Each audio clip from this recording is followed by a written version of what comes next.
Pemirsa, diaspora Indonesia di Amerika Serikat ikut terdampak oleh dua badai topan beruntun, yakni badai Helen lalu Milton. Bahkan sejumlah diaspora harus dievakuasi saat badai Milton menerjang Florida. Selengkapnya ikuti laporan tim VOA berikut ini.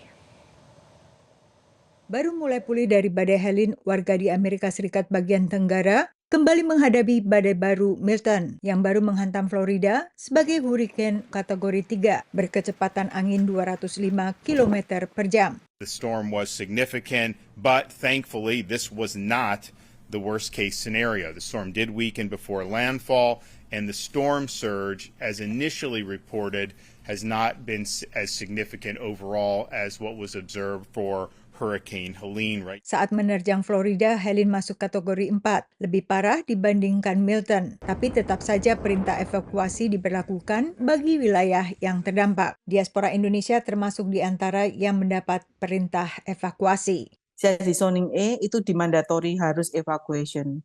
Karena evacuation itu zone A, B, and C itu mandatori evakuasi. Harus pindah. Yoko mengungsi sejak awal pekan karena khawatir terjadinya kemacetan. Karena teman saya yang keluar hari Senin pindah ke utara, ke daerah Atlanta, biasa cuman 6 jam nyetir, sekarang harus nyetir hampir 15 jam untuk sampai sana. Sementara Dian dan keluarganya mengungsi ke arah selatan, mereka pun mengalami kemacetan.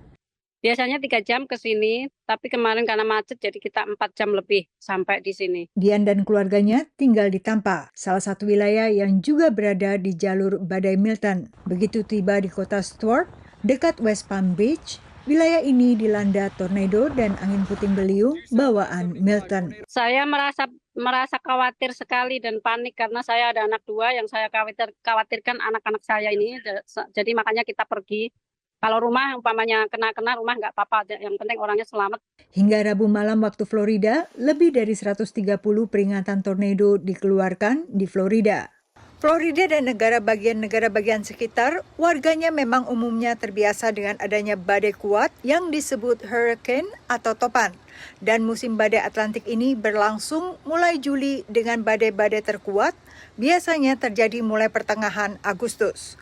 Bukan hanya angin kencang yang menjadi ancaman, tetapi juga hujan deras yang dibawanya yang menyebabkan banjir. Farah adalah seorang diaspora Indonesia di Orlando yang bekerja di salah satu resort Disney World. Meski ia tak tinggal di zona evakuasi, efek Milton terasa hingga wilayahnya. 9 tahun saya di sini, baru kali ini saya nggak bisa tidur semalaman. Biasanya sih santai-santai tidurnya. Tadi malam termasuk kencang sekali suara di luar itu ya, kita berapa kali lihat jendela.